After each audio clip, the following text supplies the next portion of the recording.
इस मैच को जीतने के लिए भारत को जरूरत थी 190 रनों की और सामने अपनी पूरी ताकत के साथ खड़ा था ऑस्ट्रेलिया।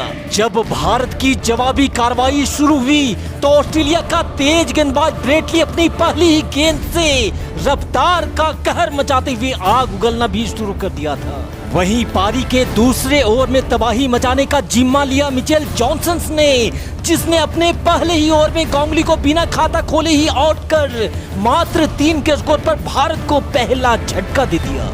ये विश्व क्रिकेट का वो दौर था जहां ऑस्ट्रेलिया की टीम को हराना लोहे के चने चबाने से कम नहीं हुआ करता था। और आज का ये मैच तो ऑस्ट्रेलिया के होम ग्राउंड सिडनी के मैदान पर हो रहा था। ऐसे में भारत के लिए समस्या और भी बढ़ने वाली थी। फिलहाल गांगुली के आउट होने के बाद नंबर 3 पर भारतीय पारी को संभालने दिनेश कार्तिक मैदान पर बल्लेबाजी के लिए आ चुके थे, जहां पहली ही गेंद पर जॉनसन कार्तिक को एक जोरदार बाउंसर मारने की कोशिश करता है। कंगारुओं की ये हरकत यह बता रहा था कि वो लोग मैच जीतने के लिए किसी भी हद तक जा सकते हैं। इस विकट परिस्थिति से गुजरते हुए अभी भारत का स्कोर मात्र 8 रनों तक पहुंचा ही था कि तभी अपना पहला मैच खेल रहे दिनेश कार्तिक भी बिना खाता खोले ही पवेलियन वापस लौट जाते हैं और मात्र 8 के स्कोर पर अपना दूसरा विकेट खोकर भारतीय टीम पूरी तरह से संकट में फंस चुकी थी।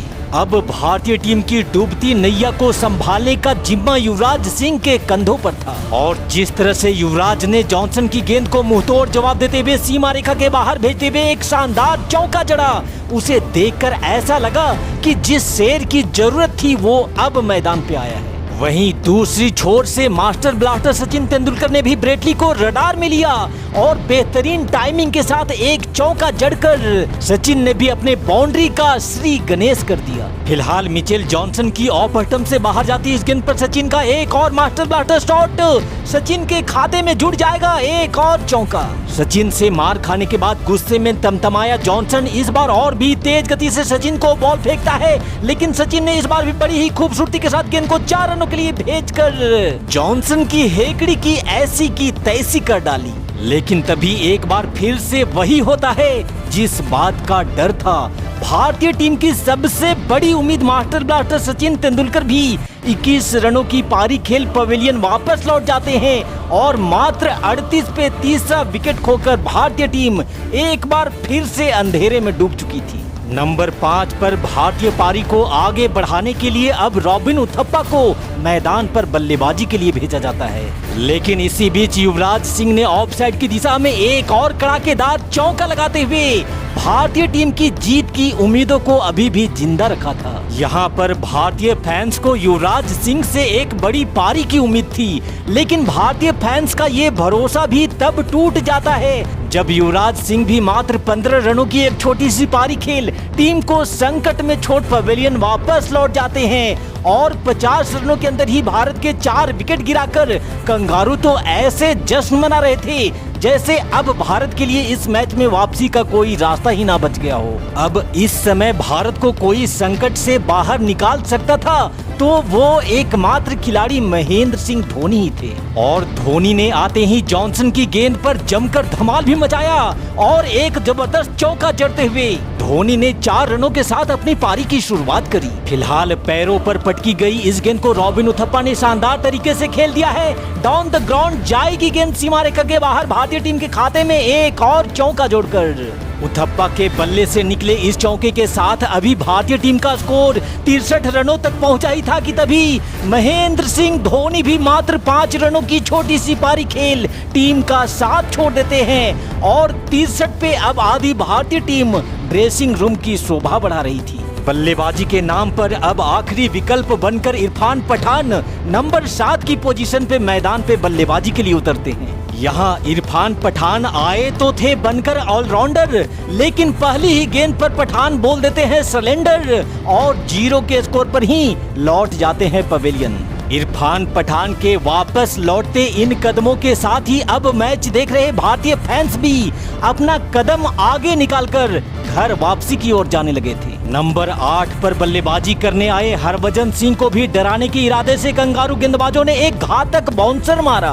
ऑस्ट्रेलियाई खिलाड़ियों का मुस्कुराता हुआ चेहरा और उनके कप्तान का एटीट्यूड देखकर ऐसा लग रहा था कि उनके कप्तान ने इस मैच में अपनी जीत पक्की समझ ली थी। लेकिन कंगारू कप्तान रिकी पॉन्टिंग की 32 को अंदर करते हुए रॉबिन उथप्पा ने जोरदार प्रहार किया और एक शानदार छक्का जड़कर पल भर में ही हालात और जज्बात को बदल कर रख दिया। रॉबिन उथप्पा के इस विकराल रूप को देखकर ऑस्ट्रेलियाई कप्तान ने फौरन अपने सबसे बड़े हथियार ब्रेटली को वापस बॉलिंग अटैक पर बुलाया। लेकिन ब्रेटली की रफ्तार पर भी कहर मचाते हुए रॉबिन उथप्पा ने एक और कड़ाकेदार चौका जड़कर ऑस्ट्रेलियाई कप्तान की उम्मीदों पर एक बार फिर से पानी फेर दिया। इस बाउंड्री के बाद अब भारत का स्कोर था 81 रन 6 विकेट के नुकसान पर। अब रॉबिन उथप्पा मन में ठान चुके थे कि मैच जीते या हारे, लेकिन ये मार रुकनी नहीं चाहिए। इसी इरादे के साथ रॉबिन उथप्पा ने किया एक और हवाई फायर और एक बार फिर से गेंद जा पहुंची सीमा रेखा के बाहर 6 रनों के लिए।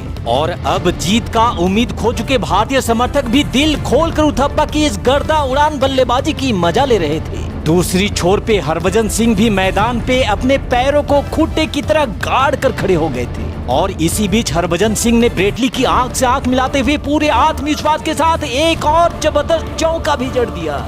जिस मैच को जीतने की उम्मीद लगभग हर किसी ने छोड़ दी थी, उसी मैच को जिताने के लिए उथप्पा और भज्जी अपनी पूरी जी जान से लग गए थे। फिलहाल लेग स्टंप से बाहर जाती इस गेंद को उथप्पा ने कलाइयों के सहारे बड़ी ही खूबसूरती के साथ फाइन लेग की तरफ मोड़ दिया है। पीछे फील्डर तो है जरूर, पर रह जाएगा दूर। टीम इंडिया के खाते में जुड़ेगा एक और चौका। इस चौके के साथ ही अब भारत का स्कोर 100 रनों को पार करता हुआ 102 रनों तक आ पहुंचा था। और यहाँ लेग स्टंप पर रूम बनाते हुए उथप्पा ने लगाया है एक और जबरदस्त स्क्वायर ड्राइव।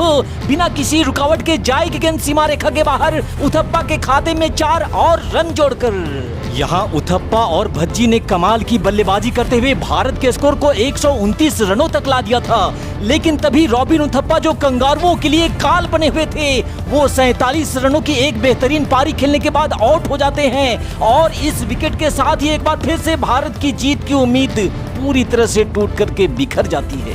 उथप्पा के आउट होने के बाद 9वें नंबर पर बल्लेबाजी करने मैदान पे उतरते हैं जहीर खान। यहाँ धीमी गति से फेंकी गई इस स्लोअर गेंद को जहीर खान ने बड़ी ही खूबसूरती के साथ एक्स्ट्रा कवर की दिशा में खेल दिया है और साथ में गैप भी ढूंढ लिया है। मिल जाएंगे 4 रन। आखिरी दम तक जो दुश्मनों से लड़े वही होता है असली योद्धा। लेकिन कंगारू गेंदबाजों से लड़ते लड़ते यहाँ हरभजन सिंह भी अपना विकेट गंवा देते हैं और अब 143 पे हरभजन सिंह के रूप में भारत के 8वें विकेट का भी पतन हो चुका था। अब नंबर 10 पर बल्लेबाजी के लिए मुरली कार्तिक मैदान पर उतरे थे।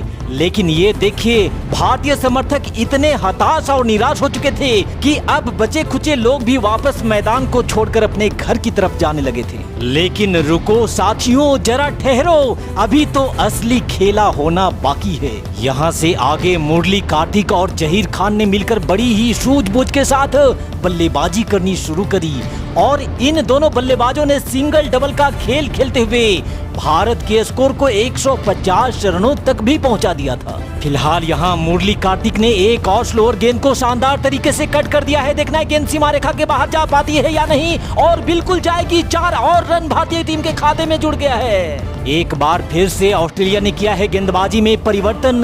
ब्रेटली को वापस बॉलिंग अटैक पर बुलाया गया है। स्ट्राइक पे है मुरली कार्तिक, सामना करेंगे ब्रेटली की अगली गेंद का। ऑफ स्टंप से बाहर डाली गई इस वाइड यॉर्कर गेंद पर मुरली कार्तिक ने एक और शानदार ड्राइव लगाया है और पॉइंट की दिशा में एक और शानदार चौका भी पा लिया है। क्या बात है भाई, कार्तिक और जहीर ने तो गर्दा मचा दिया है। धोती को फाड़कर रुमाल बना दिया है और मैदान को जलवा जलाल कर दिया है। और दूसरी छोर पे यहाँ जहीर खान ने मिचेल जॉनसन को रडार में लिया है और पॉइंट और कवर के बीच में से एक और दंदनाता हुआ चौका भी जड़ दिया है।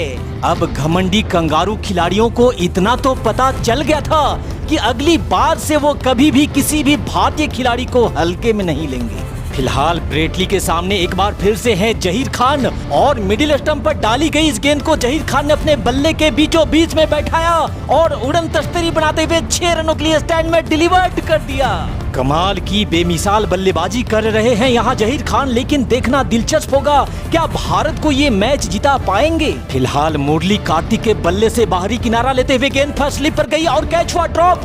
साथ ही मुक्त के 4 और महत्वपूर्ण रन भारतीय टीम के खाते में जुड़ गया है। इस चौके के बाद अब भारत को जीत के लिए मात्र 10 रनों की रह गई है जरूरत।